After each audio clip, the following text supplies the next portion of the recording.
میری عمر مدینے دے ٹبیاں دی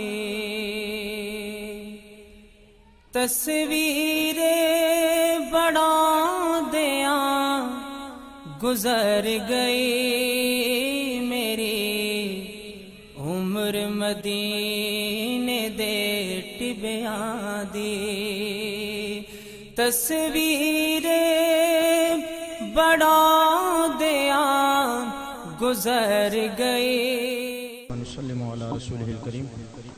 اما بعد فاعوذ باللہ من الشیطان الرجیم. بسم اللہ الرحمن الرحیم. کل نفس ذائقۃ الموت ان اللہ وملائکتہ یصلون علی النبی یا ایھا الذین آمنوا صلوا علیہ وسلموا تسلیما. الصلاۃ والسلام علیک یا سیدی یا رسول اللہ وعلی آلک واصحابک یا سیدی یا حبیب اللہ. الصلاۃ والسلام علیک یا سیدی یا نبی اللہ وعلی آلک واصحابک یا رحمۃ للعالمین. حمد و صلاۃ کے بعد نہایت ہی واجب الاحترام سامعین گرامی قدر، خطاب آپ جمعۃ المبارک کا سن چکے ہیں. 10 سے 15 منٹ صرف ایک نقطہ میں نے آپ کے سامنے عرض کرنا ہے. کسی جگہ پہ میں نے یہ ذکر کیا تھا تو اللہ جنت نصیب فرمائے. حاجی انور مرحوم وہ بڑے خوش ہو کے اس کو سنتے تھے، تو اسی پوائنٹ کو میں مزید تفصیل سے 10-15 منٹ میں کوشش کرتا ہوں عرض کرنے کی. اللہ نے فرمایا کل نفس ذائقۃ الموت، ہر نفس نے موت کا ذائقہ چکھنا. ہر بندے کو موت آنی ہے، جو پیدا ہوا اسے مرنا ہے. لیکن اسی قرآن میں اللہ یہ بھی فرماتا ہے من عمل صالحا من ذکر او انثى وهو مؤمن فلنحيينه حیاتا طیبا.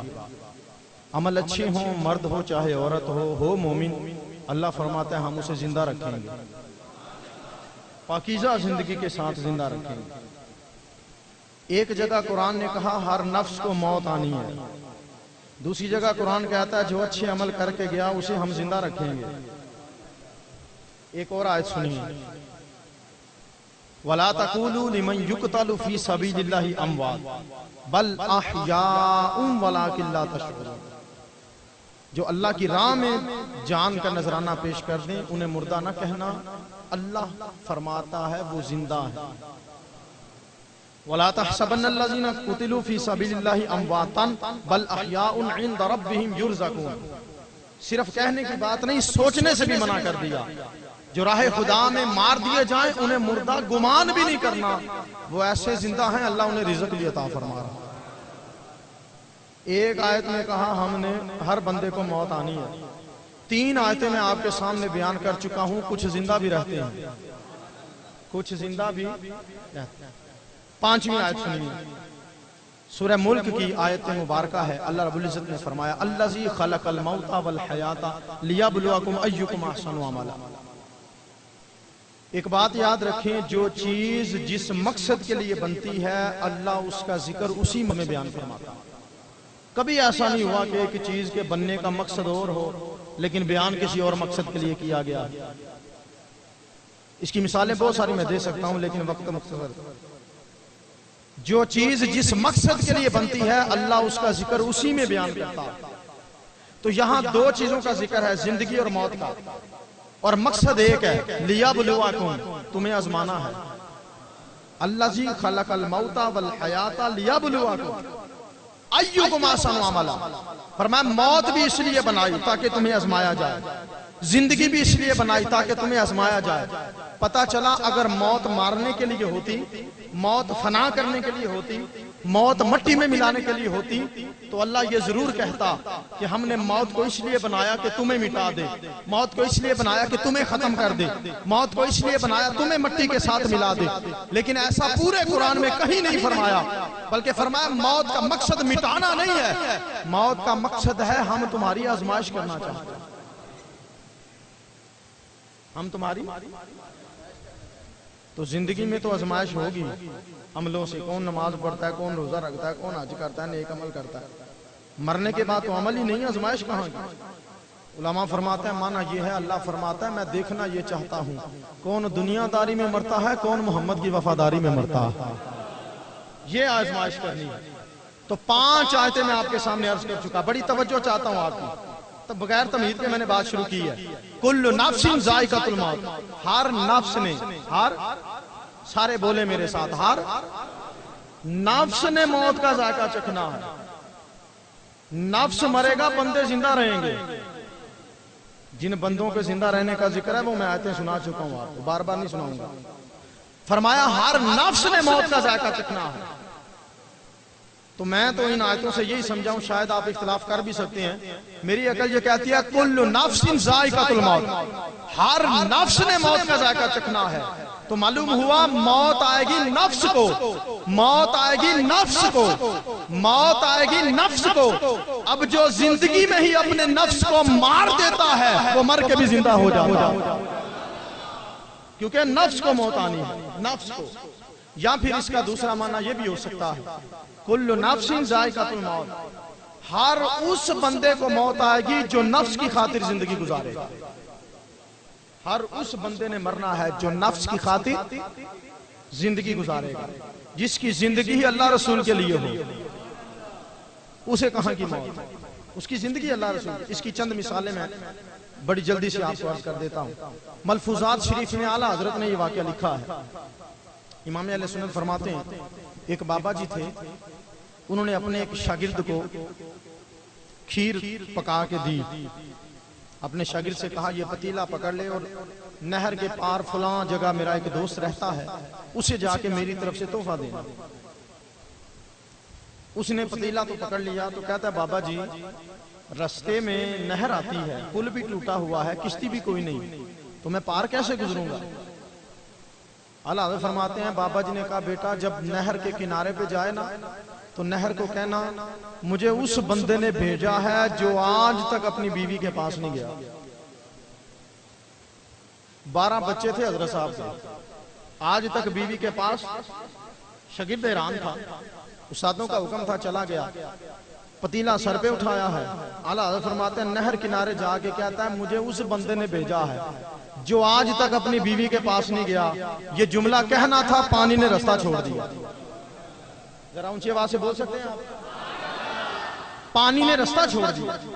کہتا ہے میں بڑا حیران تھا کہ 12 بیٹے حضرت صاحب کے، اور کہتے ہیں بیوی کے پاس نہیں گیا، اور پانی بھی بات مان رہا ہے، ماجرا کیا ہے؟ بہرحال پہنچا اگلے بابا جی کے پاس، ان کو کہا یہ آپ کے فلاں دوست نے تحفہ بھیجا کھیر کا۔ فرماتے ہیں کہ بندے کے سامنے بیٹھ کے بابا جی نے سارا پکا لیا کھیر کا، جتنی بھی کھیر وہ کھا لی، اور کھا کے نہ پتیلا دیا اور جا کے کہا میرا شکریہ ادا کرنا۔ کہتا ہے بابا جی آیا تو یہ کہہ کے تھا کہ اس بندے نے بھیجا جس نے آج تک بیوی کو ہاتھ نہیں لگایا اور پانی نے رستہ چھوڑا تھا، جانا بھی اسی رستے سے ہے، اب واپس کیسے جاؤں؟ اعلیٰ حضرت فرماتے ہیں بابا جی نے مسکرا کے کہا نہر کنارے جا کے نا پانی کو کہنا مجھے اس بندے نے بھیجا ہے جس نے آج تک کھایا ہی کچھ نہیں، جس نے آج تک کھایا ہی کچھ نہیں۔ وہ کہتا ہے میں حیران تھا، پورا پتیلا چٹ کر گئے میرے آنکھوں کے سامنے، اور کہتے ہیں آج تک کھایا ہی کچھ نہیں۔ جب نہر کے کنارے آیا کہا مجھے اس بندے نے بھیجا ہے جو آج تک کھایا ہی جس نے کچھ نہیں۔ فرماتے ہیں میں نے یہ جملہ کہا، پانی نے پھر رستہ چھوڑ دیا، پھر رستہ چھوڑا، واپس آیا، کہا بابا جی بات سمجھ نہیں آئی، جس کے 12 بچے ہیں وہ کہتا ہے بیوی کے پاس نہیں گیا، جو پورا پتیلا چٹ کر گیا وہ کہتا ہے آج تک کھایا کچھ نہیں، ماجرا کیا ہے؟ بریلی کا امام کہتا ہے، بابا جی مسکرا کے کہتے بیٹا تجھے بات کی سمجھ نہیں آئی، دنیا بیویوں کے پاس جاتی ہے نفس کو راضی کرنے کے لیے، میں جب بھی گیا ہوں میں اپنے رب کو راضی کرنے کے لیے، اپنے رب کی رضا کے لیے گیا۔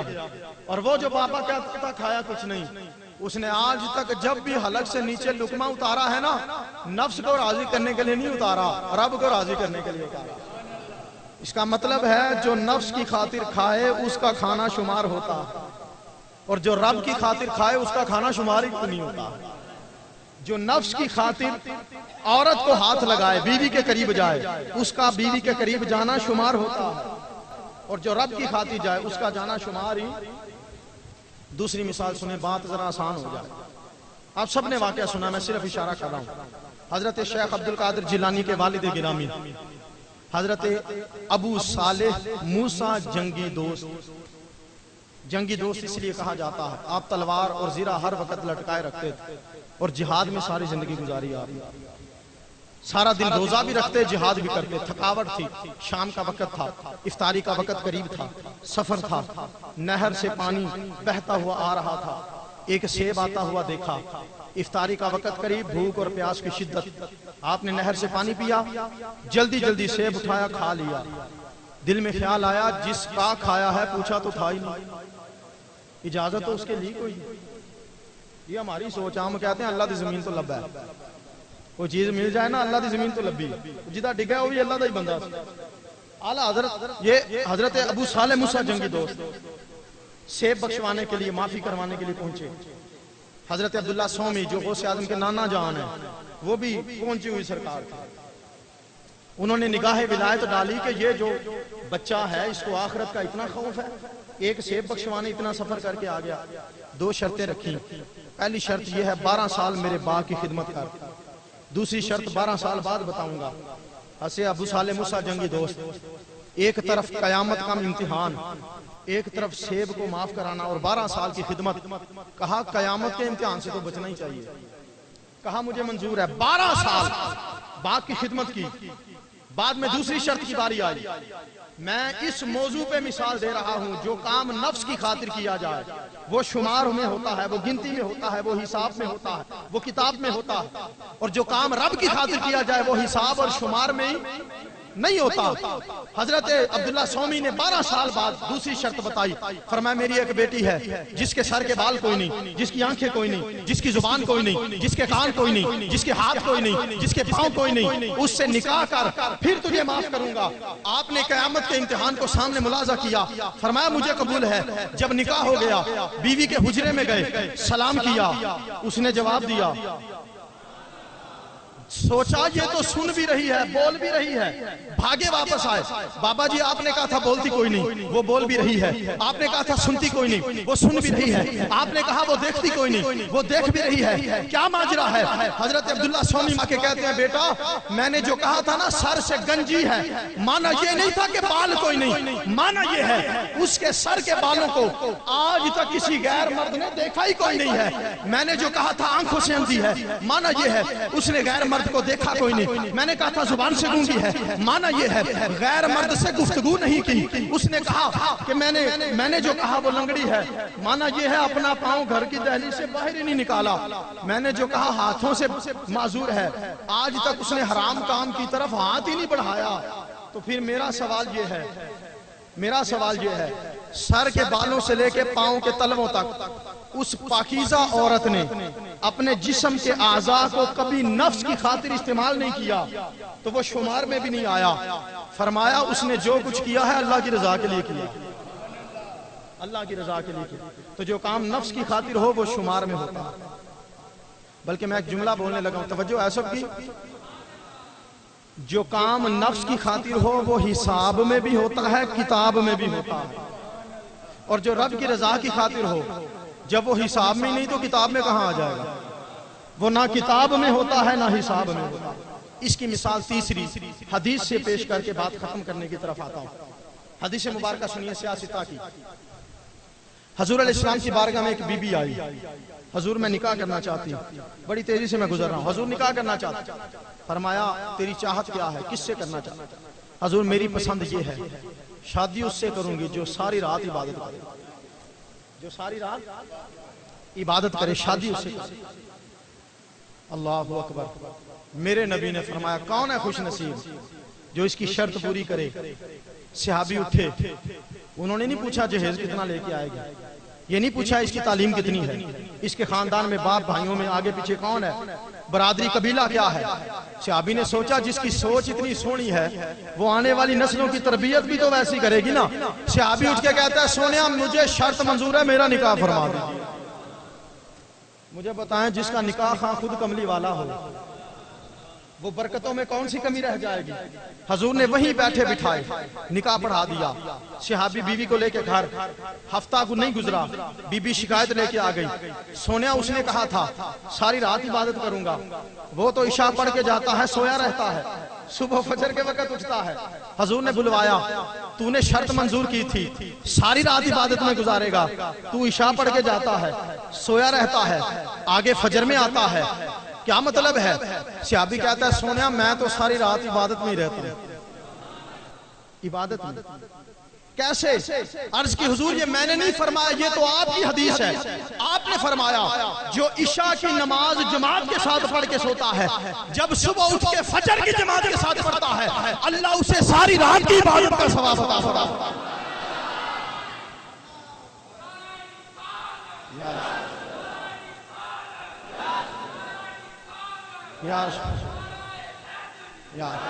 اب جزاک اللہ. اب دیکھیے صحابی عشاء پڑھ کے سوئے, صبح اٹھ کے فجر پڑھی, ساری رات کی. اب جو بندہ سوتا اس لیے ہے کہ میں نے سویرے ڈیرے پہ جانا ہے, میں نے سویرے بیوی بچوں کو گھمانے پھرانے لے کے جانا ہے, میں نے سویرے فلاں جو ہے نا وہ چچا کے گھر کے جانا ہے, فلاں رشتہ دار کے گھر جانا ہے, اب اس کا سونا بھی شمار ہے, اس کی سانسوں کی بھی گنتی ہے, اس کے کھاتے میں سونا لکھا جا رہا ہے. اب جو عشاء پڑھ کے سویا اس لیے ہے فجر پڑھوں گا, اس کا سونا حساب میں نہیں ہوتا. اس کا سونا تو جس کا حساب نہیں وہ اس کی کتاب بھی نہیں, جس کی کتاب نہیں اس کا حساب بھی نہیں. اب معاملہ واضح ہو گیا, کل نفس ذائقۃ الموت, ہر اس بندے نے موت کا ذائقہ چکھنا ہے جو نفس کی خاطر جیتا ہے, جو نفس کی خاطر بولتا ہے, جو نفس کی خاطر سنتا ہے, جو نفس کی خاطر دیکھتا ہے, جو نفس کی خاطر چلتا ہے, جو نفس کی خاطر اٹھتا ہے, جو نفس کی خاطر سوتا ہے. خدا کی قسم جس کا چلنا اٹھنا بیٹھنا گھومنا پھرنا بولنا سننا, جس کی ساری زندگی کا لمحہ لمحہ رب کی رضا کی خاطر ہوتا ہے, اس کا زندہ رہنا شمار ہی نہیں ہوتا. وہ زمین کے اوپر ہو تب بھی زندہ ہے, زمین کے اندر ہو تب بھی زندگی عطا ہوتی ہے. کل نفس ذائقۃ الموت, ہر اس بندے نے موت چکھنی ہے جو نفس کی خاطر جیتا, جو کس کی خاطر جیتا ہے. اب میں غور کر لوں, اگر میں بولتا ہوں نفس کو راضی کرنے کے لیے, اگر میں مسکراتا ہوں نفس کی خاطر, میں اس بندے کو دیکھ کے ہنستا ہوں جس کو دیکھ کے ہنسنے کا میرا نفس چاہتا ہے. اگر میں اس لیے مسکراتا ہوں, میں اس لیے بولتا ہوں, میں اس لیے چلتا ہوں, میں اس لیے کھاتا ہوں, میں اس لیے پیتا ہوں, تو پھر مجھے حساب کے لیے تیار رہنا چاہیے. پھر ایک ایک ذرے کا حساب ہے, ایک ایک قطرے کا حساب ہے. خدا کی قسم جس نے ساری زندگی رزق بھی کھایا لیکن رب کی رضا کے لیے, اس سے حساب ہی معاف ہو جاتا, کیونکہ اس نے حقیقت میں کھایا ہی نہیں. اس نے جو کچھ کیا رب کی رضا کی خاطر کیا, جو کچھ کیا. اب آپ بھی غور کر لیں, میں بھی غور کر لوں, ہماری زندگیاں اگر تو نفس کی خاطر ہیں, ہم مال کماتے ہیں نفس کی خاطر, ہم پانی پیتے ہیں, کھانا کھاتے ہیں نفس کی خاطر, اگر تو ہماری زندگیاں نفس کو راضی کرنے میں گزر رہی ہیں, تو پھر ہمارا حساب بھی ہوگا, ہماری کتاب بھی ہوگی. اور اگر ہماری زندگیاں گزر رہی ہیں اللہ رسول کی رضا کے لیے, نمازیں پڑھتے ہوئے, قرآن پڑھتے ہوئے, حدیث پڑھتے ہوئے, واعظ و نصیحت سنتے سناتے ہوئے, دین کی نوکری کرتے ہوئے, اگر زندگیاں اس انداز میں گزر رہی ہیں, تو پھر ہمیں مبارک ہو. اللہ نے ہمیں ایسی زندگی عطا فرمائی ہے جس زندگی پر فخر کی بھی ضرورت ہے, رشک کی بھی ضرورت ہے. اور ایسے بندے جب اس دنیا سے کوچ کرتے ہیں, انتقال کرتے ہیں, وہ قبر میں بعد میں جاتے ہیں, اللہ جنتی ہوائیں پہلے نصیب فرما دے. بالکل ویسے جیسے حاجی انور صاحب کی زندگی, کمی پیشی زندگی میں ہمارے اندر زیادہ ہیں. میں منبر پہ بیٹھا ہوں آپ کے سامنے, آپ سب سے بڑا گناہگار میں ہوں, تلاش کرنے سے بھی شاید ایسا گناہگار دنیا میں نہ ملے. لیکن خدا کی قسم اگر زندگی حضور کے نام پہ ہو, اگر زندگی نماز پڑھتے گزرے, اگر زندگی مسجد کے ساتھ محبت کرتے گزرے, یہ آپ خود ہی اپنے ذہن میں نقشے, جن جن کی ملاقات ہے, سلام دعا ہے ان سے, وہ خوب جانتے ہیں. مجھے بار بار نام لینے کی ضرورت نہیں, میں صفتیں بیان کرتا جاؤں گا, ذہن میں حاجی انور صاحب کا نام آتا جائے گا. جس کی محبت مسجد کے ساتھ ہو, جس کا تعاون مسجد کے ساتھ ہو, جس کا صبح اٹھنا. بلکہ کچھ لوگ ایسے ہوتے ہیں, اگر پوچھا جائے نا کہ فلاں حضرت صاحب کہاں رہتے ہیں, تو بتانے کی ضرورت ہوتی ہے, یار فلاں گلی ہے, فلاں محلہ ہے, فلاں مکان ہے. حاجی انور صاحب کے مقدر کو سلام، یہ ان لوگوں میں سے ہیں اگر کوئی پتہ پوچھنے والا پوچھے نا کہاں ملیں گے، انہیں بتا دو مسجد میں ملیں گے۔ فجر ہے تو مسجد میں، ظہر ہے تو مسجد میں، عصر ہے تو مسجد میں، مغرب ہے تو مسجد میں، عشاء ہے تو مسجد میں۔ اور قربان جائیں ساری زندگی بھی ان کی تعریف کے قابل تھی، ان کی موت بھی تعریف کے قابل ہے۔ اور میں جہاں یہ حدیث سنایا کرتا تھا بڑے خوش ہو کے سنا کرتے تھے۔ حضور نے فرمایا جب مومن بندے کی روح نکالی جاتی ہے اسے پتہ ہی نہیں چلتا، اسے خبر ہی نہیں ہوتی اس کی روح نکلنے کا۔ کچھ لوگ ایسے ہوتے ہیں جن کے پاؤں میں کانٹا بھی چبھ جائے تو گھر سارا سر پہ اٹھا لیتے ہیں، اور یہ عظیم لوگ ہیں جن کی روح بھی نکل جائے تو گھر والوں کو پتہ ہی نہیں چلتا، یہ پتہ ہی بعد میں چلتا ہے۔ خدا کی قسم وضو کی حالت میں اور آخری نماز بھی نہیں چھوٹی زندگی، فجر اس مسجد میں پڑھ کے گئے، آخری نماز بھی نہیں چھوٹی۔ اور سفید داڑھی کی تو اللہ ویسے ہی بڑی حیا فرماتا ہے، سفید داڑھی کی اللہ حیا فرماتا ہے۔ میرے نبی فرماتے ہیں 50 سال کا ہو کے مرے اللہ قبر کا حساب معاف کر دیتا، 60 سال کا ہو کے مرے اللہ قبر کا عذاب معاف کر دیتا ہے، 70 سال کا ہو کے مرے اللہ پل صراط پر نور عطا فرماتا ہے، 80 سال کا ہو کے مرے اللہ جہنم کا عذاب معاف کر دیتا ہے، اور اگر 90 سال کا ہو کے مرے اللہ فرماتے ہیں اکیلا جنت میں نہ جا، یہ تیری برادری، یہ تیرا قبیلہ، یہ تیرے رشتہ دار کھڑے ہیں، ان میں سے یہ سارے جہنمی ہیں، جس کی طرف تو انگلی کرے گا تیرے صدقے سے ان کو بھی جنت عطا فرماتا ہے۔ سفید بھی اللہ حیا فرماتے ہیں۔ اعلیٰ حضرت داتا علی حجویری نے کشف المحجوب میں یہ واقعہ لکھا ہے، 25 سال کا جوان تھا، ایک عالم دین سے اس نے حدیث سنی، سفید بالوں پر اللہ قبر کا حساب معاف کر دیتا۔ مرتے وقت جوان بیٹا 25 سال کا جوان تھا، اس نے مرتے وقت گھر والوں کو وصیت کی جب میں مروں تو میری داڑھی میں آٹا چھڑک دینا، میری داڑھی میں آٹا چھڑک دینا، میری داڑھی سفید ہو جائے گی، قبر کے حساب سے معاف ہو جاؤں گا۔ یہ اور لوگ ہیں جو کہتے ہیں رب بڑا ڈاڈا ہے، عذاب بڑا سخت ہے، بے شک اس میں کوئی شک نہیں، لیکن میرا رب خود فرماتا ہے انا عند ظن عبدی، میں اپنے بندے کے گمان کے قریب قریب رہتا ہوں، میرا بندہ میرے بارے میں جو سوچے گا وہ مجھے ویسا ہی پائے گا۔ ہم اللہ کی رحمتوں کے امیدوار ہیں، انشاءاللہ ہم اپنے رب کو رحمان بھی پائیں گے، رحیم بھی پائیں گے۔ 25 سال کا جوان، داڑھی میں آٹا چھڑک دینا، داتا صاحب فرماتے ہیں داڑھی میں آٹا چھڑکا گیا، اسے دفن کیا گیا، جب قبر میں فرشتے آئے من ربو کا، تیرا رب کون ہے؟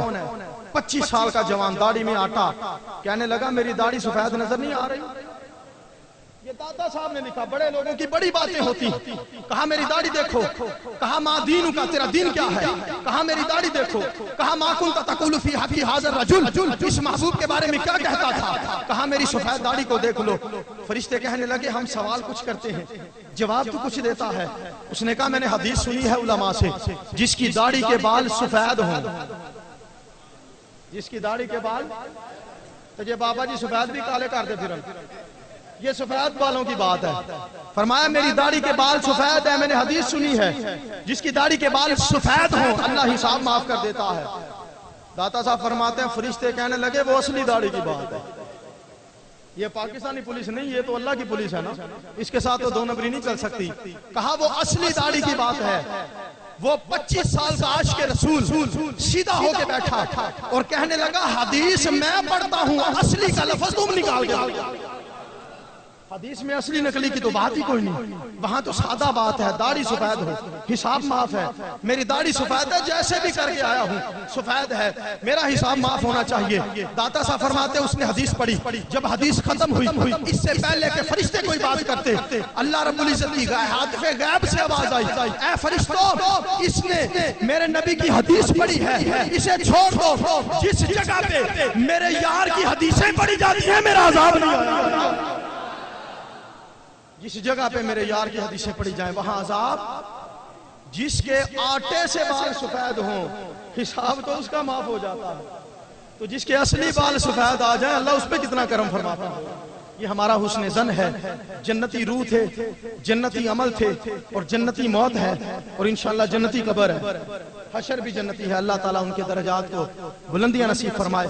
دوستو ہماری ذمہ داری یہ ہے، اگر آج ہم ان کو اچھے لفظوں میں یاد کر رہے ہیں، اچھے الفاظ میں یاد کر رہے ہیں، تو کم سے کم ہم میں سے بھی ہر ایک کو کوشش کرنی چاہیے زندگی ایسی بنائیں کہ دنیا ہمیں بھی اچھے لفظوں میں یاد کرے، جب ہم بھی دنیا سے جائیں میرے نبی فرماتے ہیں 4 مومن گواہی دے دیں بندہ بڑا اچھا تھا. حضور فرماتے ہیں اچھا نہ بھی ہو تو اللہ جنت مقدر کر دیتا. اللہ کہتا ہے میری مخلوق راضی ہے، میں نے عذاب دے کے کیا کرنا. اور اگر خدا نخواستہ 4 مومن کہہ دے بندہ برا تھا، ناک میں دم کر رکھا تھا، تو حضور فرماتے ہیں بندہ نیک بھی ہو، بندہ نیک بھی ہو، اللہ کہتا ہے میرے بندوں کو اس نے راضی نہیں کیا، میں کیسے راضی ہوں. تو اس لیے ہم میں سے ہر بندے کو حقوق اللہ کے ساتھ حقوق العباد کا بھی خیال. کیوں؟ کل نفس ذائقۃ الموت. ہم مریں گے تب جب نفس کی خاطر جئیں گے، اور اگر اللہ رسول کی خاطر جئیں گے تو انشاءاللہ موت میں بھی جرت نہیں کہ بندے کا بال بکا سکے. موت بھی بندے کا کچھ نہیں بگاڑ سکتی. وہ قبر کے اوپر ہو تب بھی زندہ ہے، قبر کے اندر ہو تب بھی زندہ ہے. اور جب تک حضور ہیں عذاب تو ہے ہی نہیں، کیونکہ 2 چیزیں ہیں، یا رحمت ہوتی ہے یا عذاب ہوتا ہے. جہاں رحمت ہو وہاں عذاب نہیں، عذاب ہو وہاں رحمت نہیں. اور میرا نبی تو رحمت للعالمین ہے، تو جہاں حضور ہیں وہاں عذاب نہیں. دنیا میں بھی ہم پر عذاب نہیں. کیوں؟ وما کان اللہ لیعذبہم وانت فیہم. محبوب جب تک تو ان میں رہتا ہے عذاب نہیں آئے گا. قبر میں بھی عذاب نہیں. کیوں؟ کیونکہ قبر میں تیسرا سوال حضور کا ہے، اور حضور خود قبر میں جلوہ فرمائیں گے. تو دنیا میں بھی حضور ہمارے اندر موجود، عذاب نہیں. قبر میں بھی حضور ہمارے اندر موجود، عذاب نہیں. اور خدا کی قسم میدان محشر میں امتی بعد میں جائیں گے، محمد کی سواری پہلے میدان محشر میں. صلی اللہ علیہ وسلم ہمارا حسن ظن اللہ کی بارگاہ میں اور حضور کی بارگاہ میں یہی ہے. انشاءاللہ حضور کی وجہ سے دنیا میں بھی بچت ہے، قبر میں بھی بچت ہے، حشر میں بچت ہے. لیکن یہ تب ہے جب حضور کا بن کے زندگی گزاری جائے. حضور کا مدینے میں رہنا کمال نہیں، مدینے والے کا ہو کے رہنا کمال ہے. مدینے میں 2 پہاڑ ہیں، ایک جنتی ہے ایک جہنمی ہے. جبل احد جنتی ہے، جبل عیر جہنمی ہے، وہ بھی مدینے میں ہے. اگر صرف مدینے میں ہونا کمال ہوتا تو وہ بھی جنتی ہوتا. جبل احد کے بارے میں حضور نے فرمایا ان احدا جبلا یحبنا ونحبه. یہ احد کا پہاڑ ہے، ہمیں بڑا ہی اچھا لگتا ہے، یہ جنت میں جائے گا. اور جبل عیر کے بارے میں فرمایا یہ ہمیں اچھا نہیں لگتا. علماء فرماتے ہیں جبل احد کے دامن میں جب یہودی بیٹھ کے سازشیں کرتے تھے نا، اگلے دن جبل احد ساری خبریں حضور تک پہنچا دیتا تھا، ساری رپورٹیں حضور کو بتا دیتا تھا، اور جبل عیر نہیں بتاتا تھا. اس لیے حضور نے فرمایا ہمیں اچھا نہیں لگتا. تو جو اچھا حضور کو نہیں لگتا وہ جہنم میں جائے گا، جو حضور کو اچھا لگتا ہے وہ جنت میں جائے گا. آؤ اپنی زندگیوں کا انداز، اپنی زندگیوں کا رخ اس طرف لگاؤ کہ حضور کہیں یہ امتی مجھے اچھا لگتا ہے، یہ نوکر ہمیں اچھا لگتا ہے. خدا کی قسم میں نے جمعے میں بھی عرض کیا، پھر دہرا دیتا ہوں بات کو. آج جب گستاخانہ خاکے شائع ہوتے ہیں تب امت عشق رسول کے نعرے لگاتی ہے. آج دیکھیں پوری امت مسلمہ کے نعرے کام آ گئے. ہمارا ہاتھ کافر کے گریبان تک نہیں گیا، صرف ہماری آوازیں وہاں تک پہنچی ہیں تو کفر کے ایوانوں میں تھر تھلی مچ گئی، زلزلہ برپا ہو گیا، اور وہ مجبور ہو گئے گستاخوں کو منسوخ کرنے میں. دوستو اگر ہم ساری زندگی کا اٹھنا بیٹھنا ہی عشق رسول میں ڈھال لیں تو کوئی کافر جرت کیسے کرے گستاخی کرنے. آج جب ہماری آوازیں اٹھتی ہیں تو ان میں زلزلہ برپا ہوتا ہے ان کے ایوانوں میں. اگر ہماری ساری زندگی کا اٹھنا بیٹھنا چلنا پھرنا حضور کے عشق میں، حضور کی محبت میں، حضور کی غلامی میں ہوگا تو انشاءاللہ زندگی بھی حسین ہوگی اور موت بھی ان حسین بندوں جیسی ہوگی. موت پہ بھی دنیا رشک کرے گی. اللہ جنت نصیب فرمائے. جب سے موڑ پہ آیا ہوں 2 موتیں میری زندگی میں ایسی آئی ہیں جن پہ رشک کرنے کو دل کرتا ہے، اور دل کرتا ہے کاش ان کی جگہ ہماری موتیں ہوتی. ایک اللہ جنت نصیب کرے بابا نعمت صاحب مرحوم، وہ ہوتے تھے 10 محرم کا دن تھا، جمعے کا دن تھا، جمعے کی نماز پڑھ کے 10 محرم والے دن فوت ہوئے. اور ایک حاجی انور صاحب پیر شریف کا دن ہے، میرے نبی کا وصال بھی پیر والے دن ہوا، حضور کی سنت بھی ادا ہو گئی. پیر والے دن حضور کا ولادت اور پیر والے دن ہی حضور کا وصال، اور پیر والے دن حاجی انور صاحب کا وصال، اور فجر آخری نماز بھی نہیں چھوٹی اور بابا جی نعمت صاحب کی بھی آخری نماز نہیں چھوٹی. اللہ ان بزرگوں پہ کروڑ رحمت نازل فرمائے اور ہم میں سے ہر ایک کو ایسا جینا جینے کی توفیق عطا فرمائے کہ مرنے پہ دنیا ہمارے پہ رشک کرے. وآخر دعوایا ان الحمدللہ رب العالمین. میری عمر مدینے دے ٹبیاں دی تصویر بڑا دیاں گزر گئی.